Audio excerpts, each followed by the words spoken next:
Hello everyone, welcome to Madhya Pradesh state exams category. मैं अमित शुक्ला आप सभी के सामने उपस्थित हूँ।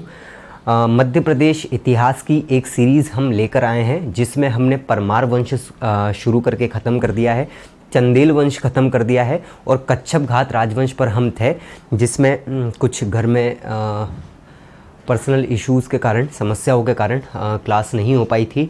आज भी एक समस्या ये आ गई कि इंटरनेट सुबह से नहीं चल रहा है, तो आज की दोनों क्लास मतलब तोमर वंश की पहली क्लास और कच्छप घात वंश की आखिरी क्लास आपको रिकॉर्डेड ही मिल रही है।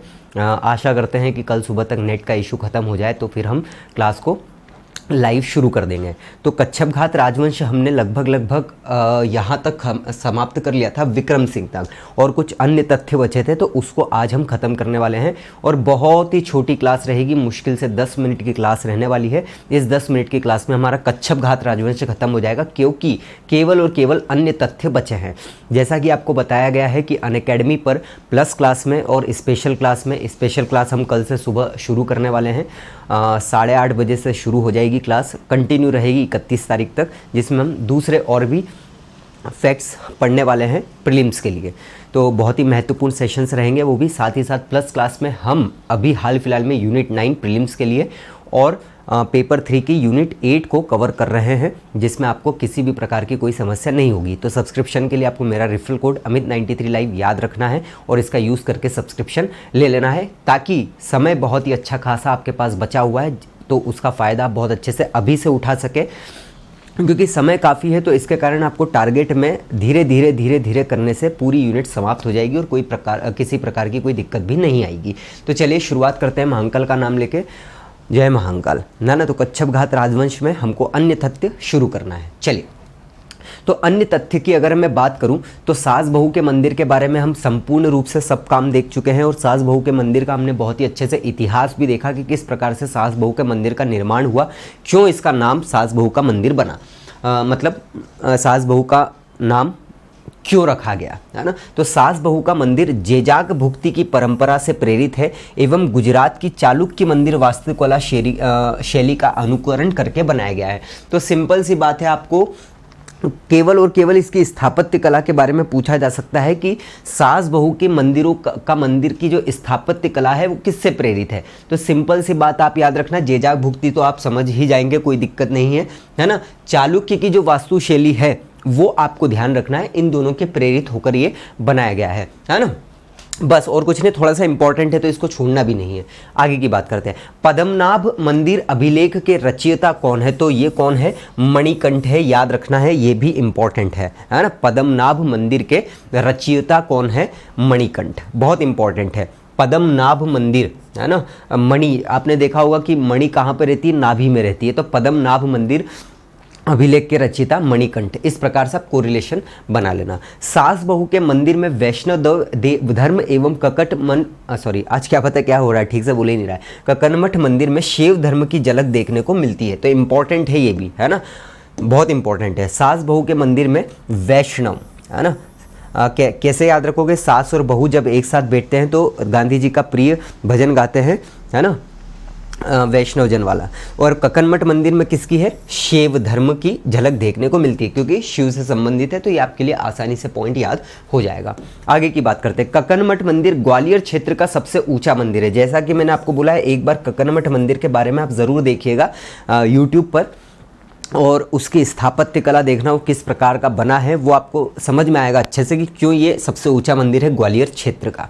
ठीक है, आगे की बात करते हैं। खेतपाल नामक मूर्ति जो सिहोनिया से प्राप्त हुई है, मुरैना संग्रहालय के बाहर प्रदर्शित है। तो ये बहुत ही सिंपल सी बात है, सिहोनिया किसके अंतर्गत आता है? मुरैना के अंतर्गत आता है, ये आपको बहुत अच्छे से पता है। तो खेतपाल की मूर्ति कहाँ से प्राप्त हुई है, बस इतना याद रखोगे तो आपको मुरैना संग्रहालय भी याद हो जाएगा। तो खेतपाल की मूर्ति प्राप्त कहाँ से हुई है?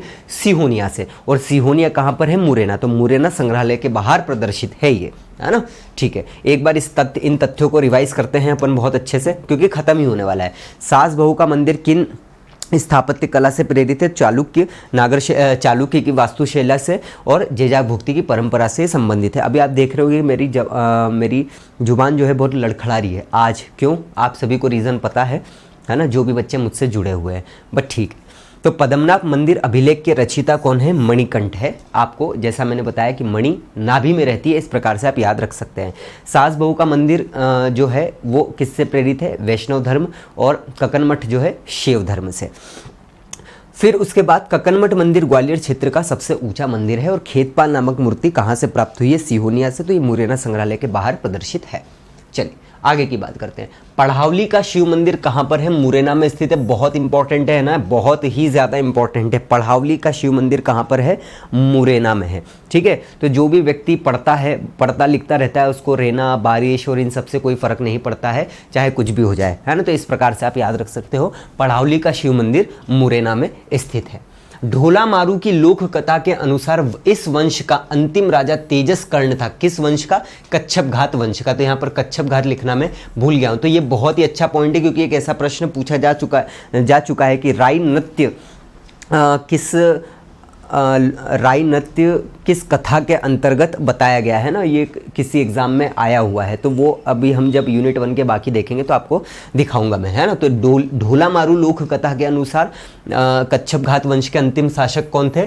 तेजस कर्ण। इंपॉर्टेंट है ना। ढोला मारू लोक कथा के अनुसार कच्छप घात वंश का अंतिम राजा कौन था? तेजस कर्ण। इंपॉर्टेंट। एकला मंदिर, चांदला मंदिर, कदवाहा मंदिर, ये सभी कहाँ पर है? अशोकनगर में स्थित है ना। कदवाहा अशोकनगर में स्थित है। कदवाहा बहुत ही इंपॉर्टेंट है। कच्छप घात राजवंशों की स्थापत्य कला, मंदिर और ये सभी आपको अशोकनगर मतलब चंदेरी के आसपास कदवाहा एक स्थान है, वहाँ पर अवश्य और बहुत सारे देखने को मिलेंगे। आर्कियोलॉजिकल डिपार्टमेंट की वेबसाइट पर दिया हुआ है बहुत अच्छे से, तो ये इसलिए महत्वपूर्ण है। कौन कौन से? एकला मंदिर, चांदला मंदिर, कहां पर? कदवाहा अशोकनगर में स्थित है। ग्वालियर पर अधिकार करने से पहले कच्छप घात राजवंश की राजधानी क्या थी? सिहोनिया, जो कि हम पहले ही देख चुके हैं। ठीक है। मुरैना के समीप स्थित 64 योगिनी, अब देखो जैसा कि मैंने आपको बताया था पहले कि 64 योगिनी मंदिर कई सारी जगह है ना, जबलपुर में, लेकिन मुरैना के पास जो स्थित है 64 योगिनी मंदिर, तो ऐसा बोला जाता है कि ये कच्छप घात राजवंश के शासनकाल में ही निर्मित है। ये एक वृत्ताकार मंदिर है, जो कि एक शिलालेख के अनुसार महाराजा देवपाल द्वारा निर्मित किया गया था। इसके डिजाइन से लोकप्रिय धारणा बनी कि भारतीय संसद भवन के लिए यह प्रेरणा स्रोत रहा था। तो बहुत ही ज्यादा महत्वपूर्ण पॉइंट है, ये आपको कहीं फैक्ट मिलने वाला है नहीं, और ये प्रश्न पूछा जा चुका है बहुत ही अच्छे से, है ना। तो ध्यान रखना, मुरैना के समीप जो 64 योगिनी का मंदिर है वो कच्छप घात वंश से संबंधित है, पहली बात। दूसरी बात क्या है यहाँ पर है कि ये देवपाल के द्वारा निर्मित किया गया था, और ये वृत्ताकार मंदिर है, और भारतीय संसद भवन के लिए प्रेरणा स्रोत रहा था ये मंदिर। ठीक है, आगे की बात करते हैं। ये खत्म हो गया भैया हमारा क्या, कच्छप घात राजवंश। तो एक बार ये वाला भी देख लेते हैं। पड़ावली अशोक मंदिर कहाँ पर स्थित है? पड़ावली का शिव मंदिर कहाँ पर स्थित है? मुरैना में स्थित है। उसके बाद ढोला मारू की लोक कथा के अनुसार कच्छप घात वंश के आखिरी शासक कौन? तेजस कर्ण। एकला मंदिर, चांदला मंदिर, ये सभी कहाँ पर स्थित है? कदवाहा अशोकनगर में।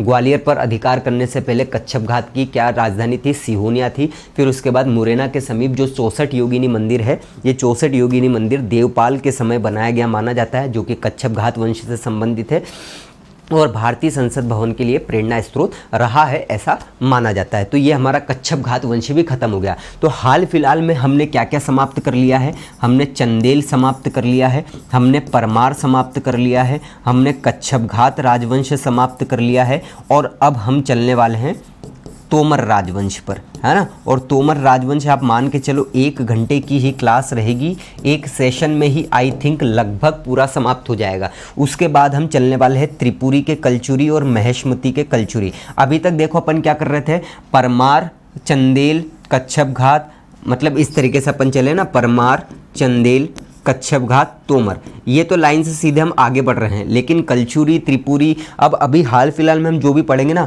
तो अब हम थोड़ा परमार से पीछे जाएंगे, है ना। तो ये और पुराना इतिहास है। तो जैसा कि मैंने आपको बोला है कि मैं इतिहास मध्य प्रदेश का 3 भागों में ही डिवाइड करके आपको पढ़ाऊंगा। जब हमारा पूरा का पूरा एंशिएंट हिस्ट्री हो जाएगा, तो उसके बाद में पूरा एंशिएंट हिस्ट्री का एक वीडियो मर्ज करके पूरा बना दूंगा। फिर जब तक मेडाइवल पर चलेंगे, मेडाइवल खत्म हो जाएगा, फिर मॉडर्न पर चलने वाले हैं। तो आपका इतिहास तो कहीं भी दिक्कत आपको नहीं आएगी। साथ ही साथ फिर इसके बाद में एक और सीरीज एमपी हिस्ट्री की शुरू करूंगा 15-20 मिनट की, जिसमें हम और भी इसके अलावा इंपॉर्टेंट तथ्य देखने वाले हैं।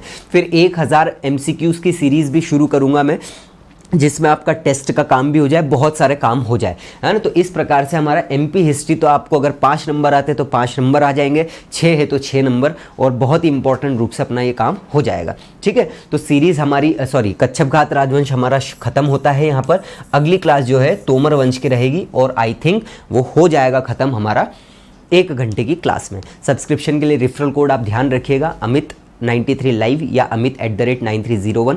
इसी प्रकार से इसी डेप्थ के साथ अगर आप पूरा प्रीलिम्स कवर करना चाहते हैं तो यूट्यूब स्पेशल और प्लस सभी का महत्वपूर्ण योगदान रहेगा। साथ ही साथ पुराने वीडियो का तो अतुलनीय योगदान हमारा हमेशा रहा है और आगे भी रहने वाला है। तो इसी होप के साथ कि हमारा जल्दी से सीरीज़ ख़त्म हो और बहुत ही अच्छे से ख़त्म हो, आपसे इस वीडियो में विदा लेता हूँ मैं। अगली क्लास में मिलते हैं। जय हिंद, जय भारत, जय Mahakal. Thank you so much.